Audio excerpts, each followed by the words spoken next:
On the day of the college entrance exam, while waiting for the bus, I encountered a girl having a heart attack and kindly helped her. After leaving the exam hall, the internet exploded. She posted a video tearfully accusing me of taking advantage of her during the rescue, even saying, "No girl would use her innocence to falsely accuse someone." With just one sentence, she nailed me to the pillar of shame. Suppressing my grievances, I scored 658 points. Desperately waiting for mainstream media interviews to clear my name, instead, I received the news that my parents had been killed in a car crash caused by extremist parents of academically struggling students. When I woke up again, I found myself back on the way to the bus stop. Well, I'll just take my time walking. This stone is so big and round. This tree is so lush and green, and the flowers smell so sweet. I was reborn.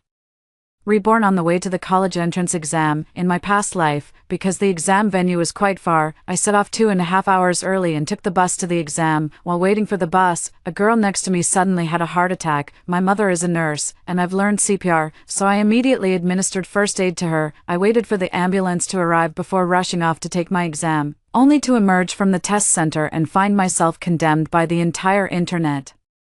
The girl's name is Jingyu, also a test taker. In the video, she sits on a hospital bed, weeping and accusing me of taking advantage of her while she was unconscious. Because it was an old bus stop with no surveillance cameras, and it was still early with no one else around, there was no one to vouch for me. Jingyu's statement, "No girl would sacrifice her own innocence to falsely accuse someone," nailed me to the pillar of shame. The cyberbullying surged toward me like a raging flood.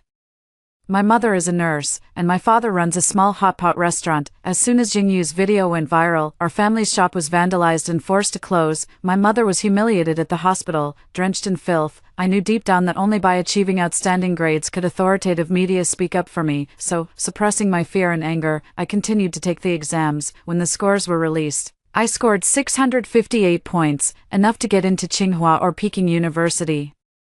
That same day, Jingyu jumped from the hospital rooftop and died. Her parents demanded $2 million in compensation from my family, hung banners in our neighborhood demanding my life in return, and my parents, unable to bear the harassment, couldn't even sleep properly. While driving to deliver goods, they were chased by attention-seeking, self-media, collided with a truck driven by extreme underachiever parents, and both died tragically.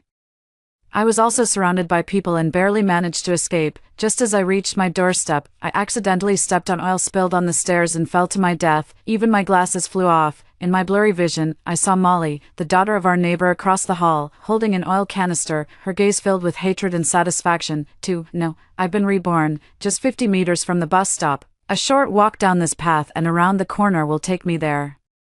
Through the sparse shadows of the trees by the wall, I can faintly make out Jingyu's figure, but I didn't even glance in that direction. Instead, I stood on tiptoe to pluck a rose that had extended over the wall and pinned it to my lapel. Then I took out my earphones from my backpack and started loudly reciting words along with an English learning app. I gestured with my hands while reciting. There was a small pebble by the roadside. I kicked it along as I walked, but accidentally hit it too hard. It bounced off a utility pole behind me, then rolled clattering down into the drainage ditch below the road. Just 10 steps away from the alley, Jingyu staggered as if drunk, but I turned back, chasing after the pebble. I jumped into the drainage ditch and had my glasses brushed by low wild shrubs nearby, so I took them off, put them in their case, and stored them in my bag. There was no water in the ditch, only dried leaves and stones. I simply put down my bag, rolled up my sleeves, and picked them out one by one, arranging them neatly on the curb from largest to smallest. How round and beautiful they were. Under the sunlight, they sparkled like gems. I took photos and posted them on my moments. In my past life, at this exact time, I had already arrived at the bus stop and found Jingyu suffering a heart attack. Presumably, the same is happening now. I snapped away and posted them instantly.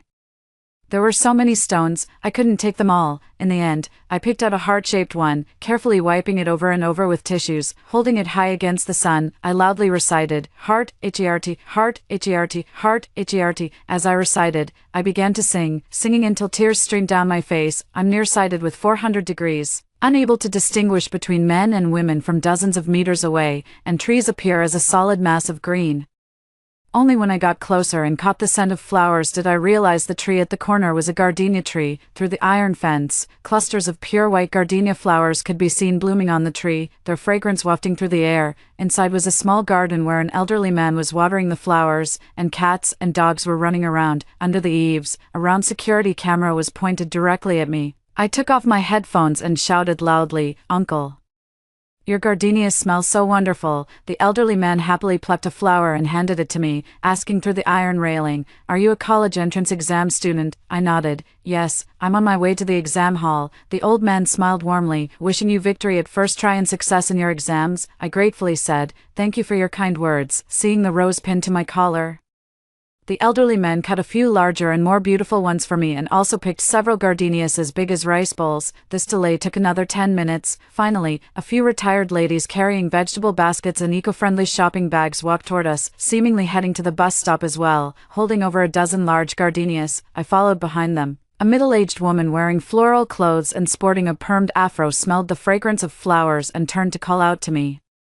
"Young man, where did you get these flowers?" Squinting my eyes, I suddenly remembered I wasn't wearing my glasses. Fishing them out from my bag and putting them on, I replied. An elderly man gave them to me up ahead. "Auntie, do you like them too? Here, I'll give you some." I handed 5 flowers to her. I then gave 2 flowers each to the other ladies before continuing toward the platform. Xingyu was nowhere to be seen. Only the faintly trampled greenery beside the platform was visible, partially obscured by the station sign, so no one noticed anything unusual right away. Smelling the flowers, I strolled leisurely at the back. As we neared the platform, the bus we were waiting for finally arrived. Chasing after the bus, I shouted, "Driver!" The driver opened the car door while drifting, yet the vehicle didn't stop. I strode aboard and took the left window seat at the very back, putting my earphones on again. The door remained open, but no one boarded. On the platform, a group of aunties were chattering noisily about the college entrance exams. The doors closed, and the journey resumed. It wasn't until the train left the station that a white-haired grandmother noticed Xingyu's phone lying on the ground and then spotted her, screaming.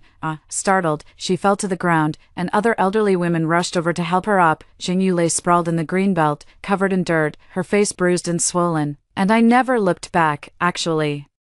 After being reborn, I could have gone home and asked my dad to drive me, or taken a different route, or hailed a taxi, or even just flagged down any car on the street. The people of Jiangqing are the most warm-hearted. As long as I mentioned I was a student taking the exam, everyone would willingly give me a ride to the test center. But why should I change? Why should I run? Does this road belong to her? I want to stay right where she can almost reach me. Watching her inch by inch slide into hell, untouched, I want her to stare desperately at the direction I should have come from, only to see nothing. It would be best if she died right then. If not, she'd spend the rest of her life thinking, if only I'd slowed down a little, or taken a different route, he would have come. Remorse is what villains deserve, not good people. This is killing, not just the body, but the soul. 3. The journey went smoothly, and I arrived at the test center with 20 minutes to spare. This was my second time taking the college entrance exam. Compared to the tension and close call of nearly being late last time, this time I was calm and composed, proceeding methodically. After finishing the exam smoothly, I went home, had lunch, and glanced at my phone before my afternoon nap. There was no news about Xingyu. When I woke up, both my parents were at home. My mom handed me a damp towel to wipe my face and said, "This morning, a candidate suddenly had a heart attack at the bus stop and was sent to our hospital's ICU. It's unclear if they'll make it," my dad said. "I heard about it too. What a shame. At such a young age, our son still has exams to take, so don't talk about these things. You might scare him." My parents are kind-hearted and still sympathize with her inability to take the exam, unaware that in our past life, our entire family was killed by her. Didn't she accuse me of unprofessional rescue and taking advantage of her? She must prefer the current outcome. In the afternoon, I continued with my exams, but I didn't want to take the bus anymore. I asked my dad to take me on his electric bike. Having lost them once, I now cherish every moment with them even more. My dad unloaded the cargo rack at the back, wiped the seat over and over with a cloth, complaining sweetly, "You've grown taller than your dad, and there's no room left for your legs." I'm 18, 192 centimeters tall, while my dad is only 170 centimeters. I was already taller than him in middle school, only realizing it now. I squeezed onto the bike, put on my helmet, and rested my hands on his shoulders. "Dad, after the college entrance exams, let's go back to our hometown to visit Grandma and Grandpa." "Okay." My dad gently twisted the throttle. "How can we do that? You're about to start university, and I still need to save money for your future home." I pressed my forehead against his broad shoulder, my eyes slightly moist. Money can be earned any time, but the summer after the college entrance exam only comes once. Besides, our family hasn't gone back to our hometown together in 3 years. I miss them. For the sake of the college entrance exam, I stayed in Jiangqing during the new year to attend extra classes. One of my parents always had to stay behind to take care of me, so we went back separately. My dad hesitated. I shook him. Dad, an 18-year-old young man, who hasn't acted spoiled in years. My dad couldn't take it anymore. Sit properly, damn it. I obediently sat up straight. My dad grinned from ear to ear. All right, I just restocked today, one more day of selling, and I'm done. Heading home the day after tomorrow. We'll check your scores together at home. Let your grandparents share the joy too. Entering the exam hall, I turned back and saw my dad pushing his electric bike, gazing at me with tender affection in his eyes. My eyes stung again as I clenched my fist and gave him a fighting gesture. Xinghang, you've got this. The exam went extremely smoothly. I've always been academically outstanding, considered by teachers as potential Tsinghua or Peking University material. If not for the incident with Jingyu, I would have had a bright future ahead. After leaving the exam hall, my father came to pick me up again. Hang, are you hot, tired, or hungry? My dad opened the thermos, poured me some water, and asked incessantly. I drank the water and stretched. Dad, all I want right now is to sleep. Ever since the incident with Jingyu in my past life, I hadn't had a single good night's sleep. After a full day of exams, my eyelids were practically fighting to stay open. My dad quickly agreed. Yes, rest up and save your energy. You've got another big day of exams tomorrow. He took me home. My mom was still on the night shift. My dad went to cook, and I took a shower, dried my hair, and went back to my room. I opened my phone, and the internet was still calm. It seemed that without my rescue, Jingyu was seriously ill and couldn't cause any trouble, but I knew all too well how troublesome her family could be. The real trouble was yet to come. Actually, she and I were middle school classmates, but shortly after starting 7th grade, I got into the advanced class and had no memory of her at all.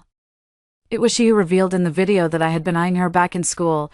She was like a rat in the gutter, her hair always greasy as if she hadn't washed it for 2 months, and she always had this weird smell on her. Putting our photos side by side and accusing me of harassing her, there's absolutely no credibility to that. If she hadn't died, I would have definitely had the chance to turn everything around. But unfortunately, there's no if. In my past life, when I was cyberbullied, I received an anonymously sent photo, a shabby room resembling a storage space, its walls plastered with pictures of me, along with various small items I had lost, such as towels and water bottles misplaced during basketball games, used pens, even old underwear and worn-out sneakers. The caption accompanying that photo read, Jingyu's home. So Jingyu had been spying on my life all along, even resorting to theft and dumpster diving. She was a creepy, perverted stalker, and the reckless kind at that. Her appearance at that bus stop during the college entrance exams was no coincidence. It was meticulously planned. Jingyu's parents favored sons over daughters and planned to marry her off right after she graduated from high school. In her past life,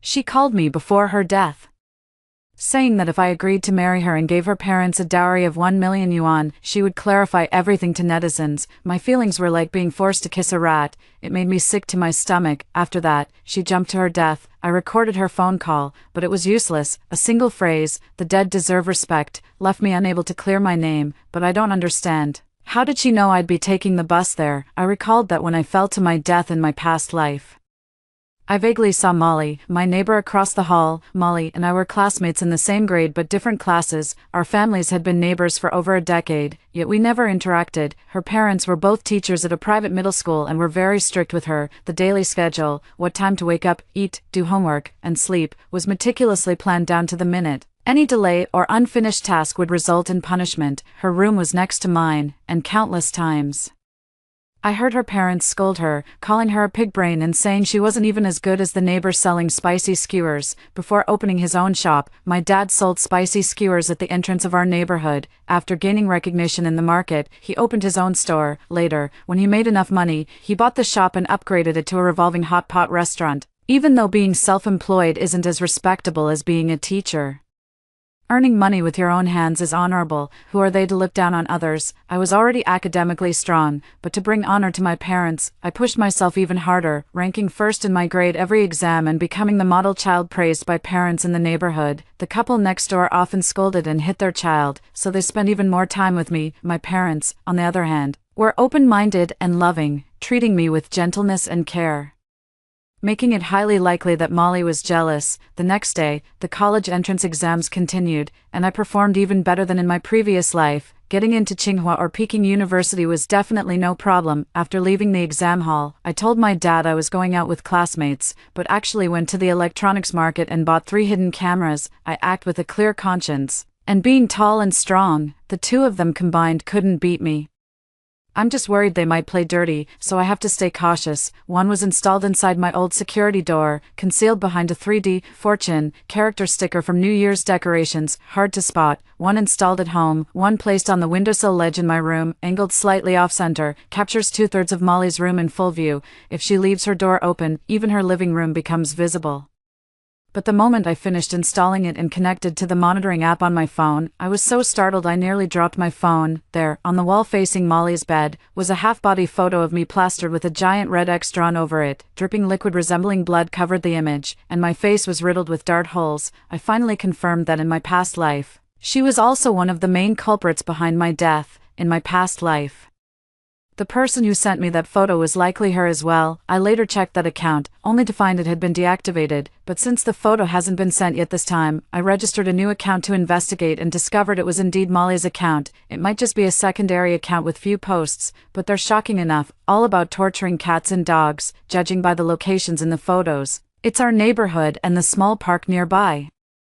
The thought of having lived next to such a psychopath for over a decade sent chills down my spine. I quickly took screenshots, recorded the screen, and documented everything with a secondary account before reposting. For, in her following list, I spotted a familiar profile picture. When I logged into my main account, I found the same person among my followers. They hadn't posted anything, but I recognized them. They'd always viewed my posts dozens of times whenever I shared something.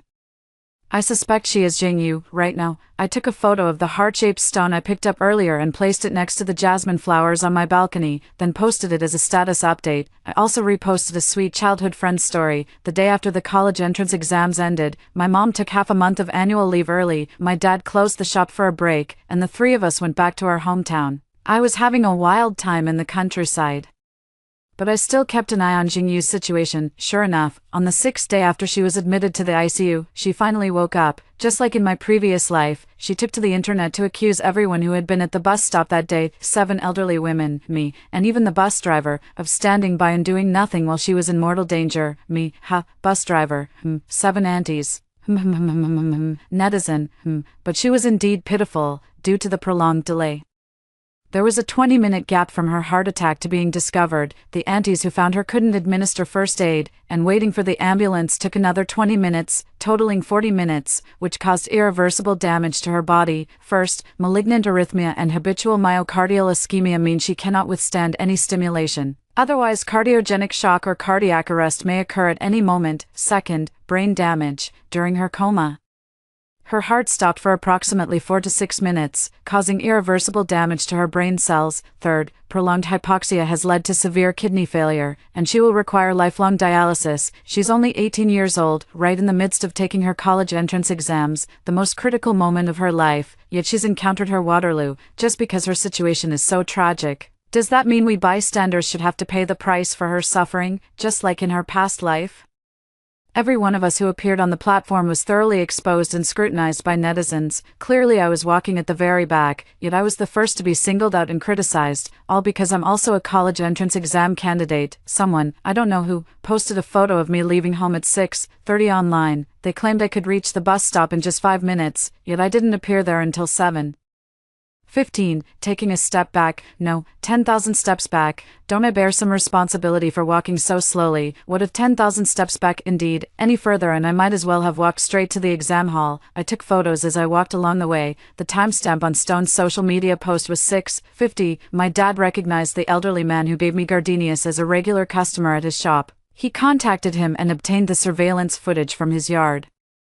The timestamps were clearly visible, and even my conversation with the elderly man was audible. At 7:00, I was still picking flowers with him. Although it was close to the bus stop, there was a corner blocking the view, making it impossible to see the bus stop. The elderly man also helped me obtain surveillance footage from several other households nearby, proving that I had been on that small path the entire time until the group of elderly women appeared, and only then did I catch the bus. The surveillance footage from the bus also proves that I boarded the bus right in front of the station and never actually stepped onto the platform, so I didn't even encounter Jingyu. If this can still be blamed on me, then shouldn't the gentle breeze and fragrant air of that early morning also be at fault? I have solid evidence, so even if someone deliberately tries to stir up trouble, it won't work. On the contrary, it's earned me a lot of sympathy. After all, I'm just a high school student. Minding my own business, bothering no one, yet forced to retreat to the countryside, unable to even run my business anymore. Those middle-aged women were even more formidable. The moment they spotted her, they immediately called 120. Someone was even recording the whole incident, which clearly proves that from the moment Jingyu was discovered until she was taken away by the ambulance, no one touched her even once, completely eliminating any possibility of being falsely accused.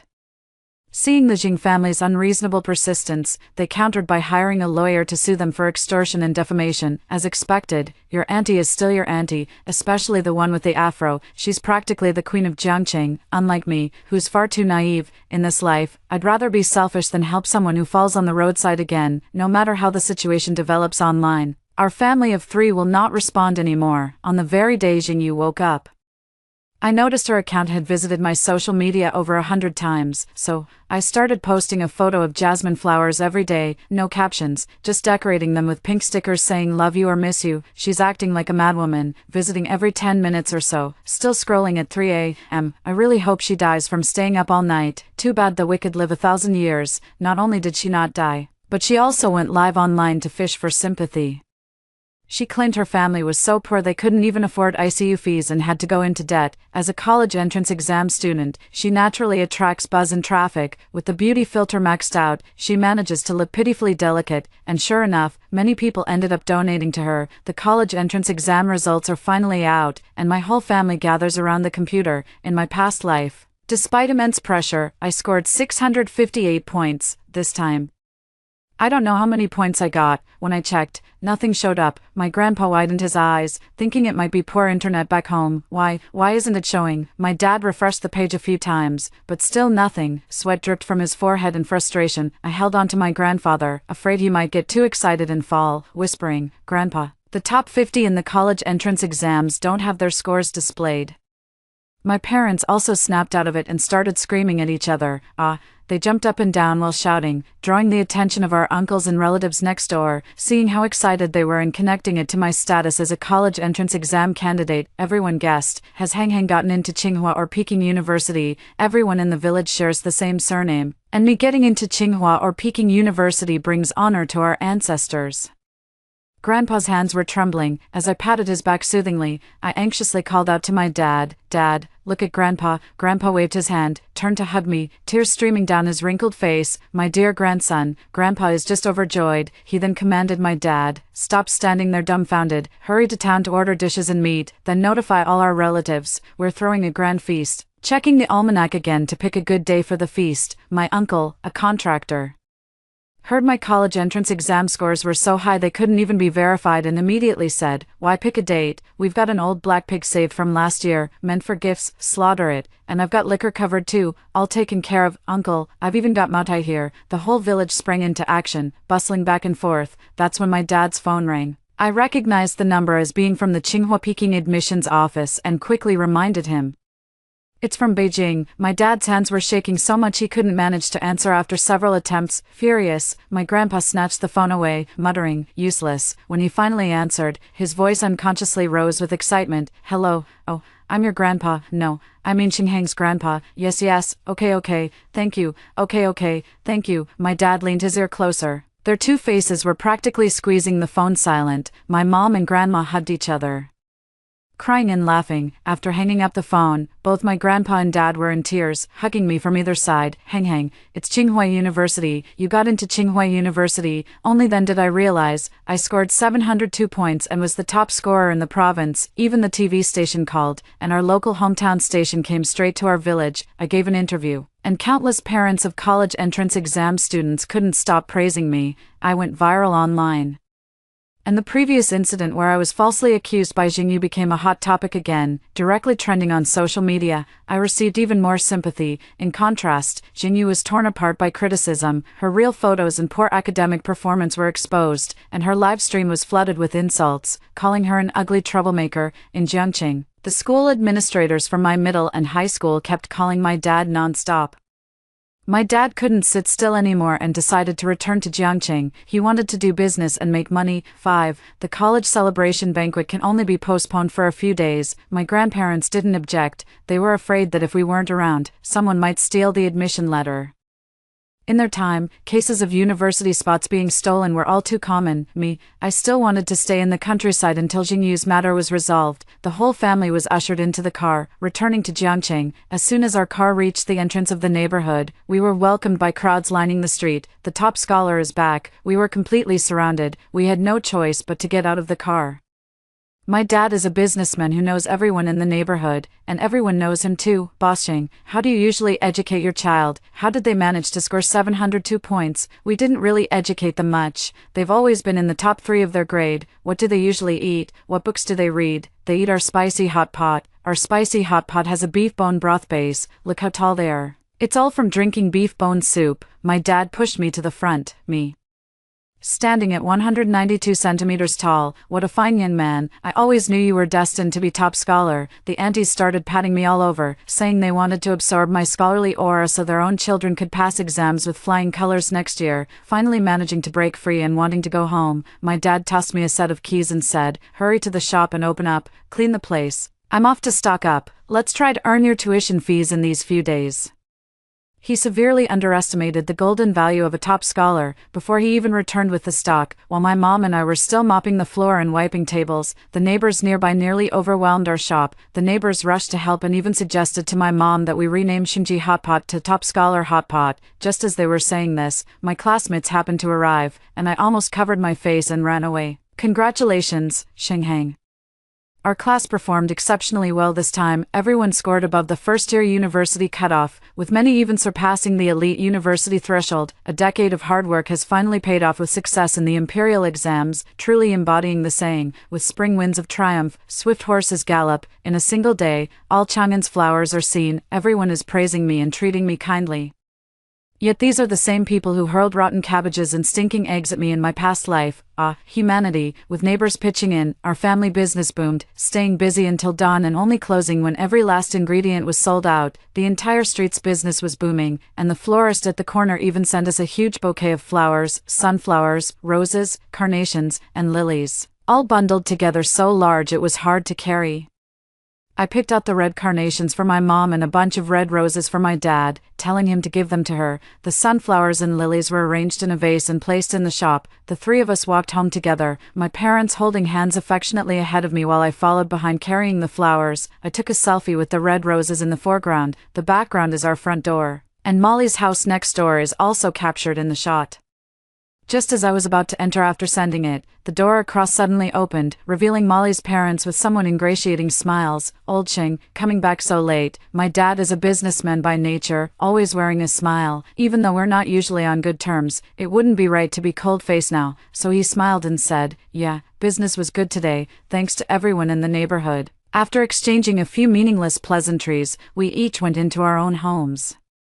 I took a quick shower in just a few minutes and couldn't wait to return to my room, only to find Jingyu browsing my profile. My account uses my real name, and many classmates know about it. At that moment, quite a few people were liking my posts and asking if I was in a relationship. I didn't reply to any of them. Instead, I opened the Windows surveillance feed, and the image I saw made me scream in terror. She was right at the window, watching me.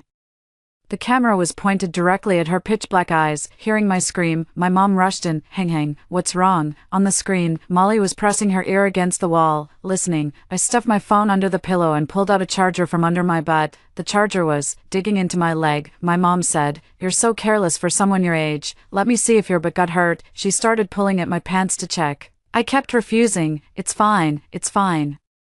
It only hurt for a second. My mom glared at me, "Still shy with your own mother." In the end, I didn't insist on watching and closed the door to leave again. Ever since my rebirth, my window has been tightly shut. I originally wanted to draw the curtains too, but then thought it would seem too deliberate. My parents might notice and open the window for me. At this moment, I quickly jumped down, pulled the curtains tightly shut, put on my headphones, and turned my attention back to the surveillance footage. Molly was still pressed against the wall, her eyes fixed on my window. Due to the angle, I couldn't see her face, but after realizing she couldn't hear any movement from my side, she went berserk, grabbed a handful of darts, lunged toward the foot of the bed, and began stabbing my bust violently. I had no doubt that if I were standing in front of her, she would stab me 100 times. I quickly dug out the grip strengthener hidden deep in my closet. While exercising with it, I reviewed the surveillance footage from the past few days and discovered that on the day the college entrance exams ended, Molly's parents had obtained a set of exam papers and made her redo all the questions with them, testing until 2 a.m. Early the next morning, the couple subjected her to brutal and inhuman beating. Because Molly performed poorly, normally scoring around 600 points. Her estimated college entrance exam score dropped by 50 points. She didn't dare guess randomly, fearing that if her answers didn't match the actual exam results, the beating would be even worse. But when the results came out, she had only scored 490 points. She was beaten so badly that she lay on the ground for a long time before she could get up. She wasn't given any food, and the snacks in her room were also taken away. That night, she stood by my window like a vengeful spirit, watching me the entire night. For the next few days, it was the same every single day. Damn it, no horror movie is scarier than a woman staring at me all night through the wall and window with pitch black eyes. But what does any of this matter compared to the brutal deaths of my entire family in my past life? I suppressed my discomfort, pulled the curtains halfway open, and leaned against the wall, taking a selfie from outside the window. In the frame, not only was my profile captured, but Molly was also visible. Filters, stickers, and beauty effects transformed the terrifying scene into a shattered, atmospheric masterpiece. This time, I added a caption, "Don't be afraid, I'm here." Posted. 6. Sure enough, Jingyu was online in an instant. As for me, I deleted this post. The photo was set to view once, no screenshots, no screen recordings allowed. It left no trace on the platform, yet carved a deep scar in that lunatic's heart. After deleting the post, I shared a song, Twinkle Twinkle Little Star. Molly's room walls were covered with posters of this singer, and I've even heard her play this song before. From midnight until 4 in the morning, Jingyu kept refreshing this post, listening to the song on repeat. For the next week, I did this every single day. Finally, on the day before Jingyu was discharged from the hospital, our junior high alumni group organized a visit to see her. A classmate also invited me to join. I immediately left the group chat and blocked the few remaining middle school classmates. The first thing Jingyu did after waking up was to falsely accuse me of abandoning her in her time of need. The news blew up so big, I don't believe they didn't know. Who are they trying to fool with their fake sympathy? I just wanted her to know how much I despise her, how much I detested her was matched only by how sweet Molly and I were. Every night, we would gaze at each other through the wall, listening to the same song, watching the same starry sky. On the day Jingyu was discharged from the hospital, the three of us packed our bags and returned to our hometown. We brought all my high school study materials, and my mom told me Molly's parents had even approached her about it. They said their Molly didn't perform well and wanted to repeat the year, so they asked to borrow your notes. I told them I'd already given them away. My dad said, "Those two used to look down their noses at your mom and me. Now you've made us proud, but we're not pushovers. Why should we lend them anything?" The news that I was the top scorer in the college entrance exam spread, and everyone in the neighborhood came to my house, taking away all the materials, pens, notebooks I had used, even the tablecloth I had spread on my desk. They brought tea, cigarettes, alcohol, and all sorts of gifts, being extremely polite, although we didn't accept any of them. We truly appreciated their kindness. How dare they shamelessly ask for favors like that? My dad was so proud he was practically floating. He had all my key review materials and tipped them back to our hometown this time to share with our younger cousins, hoping the family would produce a few more promising scholars. Sure enough, my grandparents, uncles, and aunts practically treated us like deities, praising me as the reincarnation of the god of literature. On the day I held my college acceptance banquet back home, it happened to coincide with my city classmates' reunion. I spent the whole day entertaining relatives and only managed to go online briefly, catching glimpses from some high school classmates' social media posts that they did indeed have a gathering that evening. Molly and Jingyu are still in the same match. In the afternoon, Grandpa took me to burn paper offerings at the ancestral graves, telling our ancestors that our family had produced a top scholar. Amidst the curling smoke, I kowtowed to our ancestors and made a wish. I wished Jingyu's madness would flare up tonight and take Molly away. Little did I expect that my ancestors were truly watching over me. Late at night, just as I was about to fall asleep, I was startled awake by a phone call. The caller was my classmate, Xingheng. "Jingyu is dead. Check the group chat." I opened our high school group chat. Seeing many images and videos uploaded in real time, the sequence of events quickly pieced itself together. On the street not far from my home, some classmates were chatting after the gathering, while others were waiting for buses. Molly and Jingyu were walking together when, after exchanging words no one could make out, they suddenly began arguing. Everyone only caught fragments, apparently, on the day of the college entrance exam. Jingyu had been waiting for a bus while on the phone with Molly when something triggered her condition. The two fought fiercely, as if harboring deep hatred. Just then, a speeding gravel truck passed by, and Jingyu suddenly shoved Molly onto the road. Molly was also ruthless, gripping her tightly. Both were simultaneously dragged under the wheels. Jingyu died instantly when her neck was crushed by the wheels, while Molly had both legs severed and was dragged for a distance. Suffering severe abrasions, flesh and blood were scattered everywhere. How similar this was to my parents' fate in my past life. The students at the scene were either crying in fear or vomiting from shock. It was a passerby who called the police, and only when the officers arrived were they taken away by their respective parents. I burst into laughter under my blanket, laughing so hard that tears streamed down my face. Molly was resuscitated for 2 days before she regained consciousness. It said that everything below her hips had to be amputated, and most of her skin was scraped off, leaving no choice but to transplant fish skin. The dump truck was eventually found, but it turned out to be a dilapidated vehicle on the verge of being scrapped. Moreover, the driver was operating normally, so in the end, not much compensation could be claimed. We finished the school celebration banquet and stayed for 2 more days before returning to Jiangqing. Just as we arrived at the neighborhood entrance, we saw a group of people pulling a cart, marching aggressively toward the community. I recognized the leader as Jingyu's father and quickly urged my dad to leave. Let's go to the shop. We parked the car, put our things in the shop, and went back to the neighborhood to watch the commotion. Only then did I realize that the Jing family's cart was actually carrying Jingyu's corpse, on such a hot day, with only some ice blocks placed inside. The smell had already begun to linger. Everyone avoided it like the plague, watching from afar and murmuring among themselves, saying the Jing family was unreasonable. After all, it was Jingyu who had pushed Molly, but since when did the Jing family ever care about reason? A single phrase, "The deceased deserves respect," placed them on moral high ground. Just like in my past life, hadn't I saved Jingyu, and yet, they still acted this way. Molly's parents stayed behind closed doors and secretly moved away that night. The Jing family didn't stop causing trouble. After making a scene in the neighborhood, they went to the school where they worked, hanging banners and wailing in mourning. They refused to bury Jingyu and kept howling online every day, to the point where even the authorities couldn't control them. 7. Molly's family was doxxed.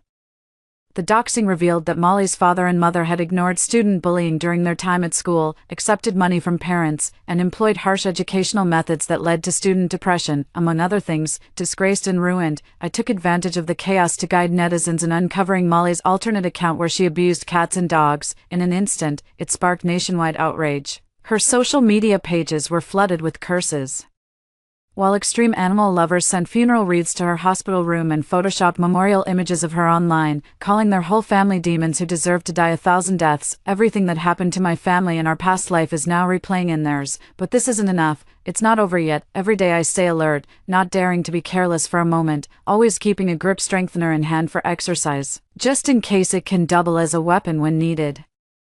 Judging from Molly's parents' parenting style, they aren't normal people either. Now their daughter is ruined, money's gone, jobs lost, reputations tarnished. They're at the end of their rope. One's a biology teacher, the other's a chemistry teacher. Who knows what they might do? What if they turn into Auntie Pot or Uncle Pot? Every day, I'm on high alert, guarding fiercely like a child clinging to my parents, never letting them be alone. At first, my parents thought I was joking, but after hearing my analysis, they also became cautious and vigilant, until, a week later, authorities announced a major case of mass poisoning. Out of humanitarian considerations, the company owning the dump truck compensated Jingyu's family with 500,000 yuan. With Jingyu's remains no longer preservable, the Jing family finally returned to their hometown to hold the funeral, since exposing the alleged misdeeds of Molly's parents.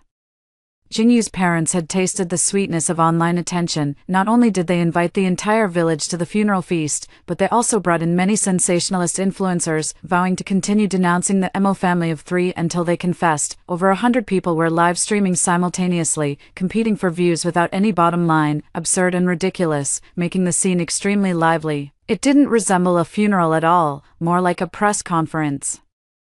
As soon as the dishes were served, everyone was poisoned to death. Folks, that was a live stream, heard the viewership exceeded 1 million. Imagine the psychological trauma they must have endured. The culprits turned out to be Molly's parents. Just the day before, Molly couldn't bear the fact that she had become disabled and slit her wrists while her parents were asleep. They poisoned, murdered, and didn't flee. Instead, they set fire to the scene, choosing to perish together. Seeing this outcome, I finally felt relieved. With my parents' earnest advice and the expectations and blessings of my loved ones, I stepped toward a bright future.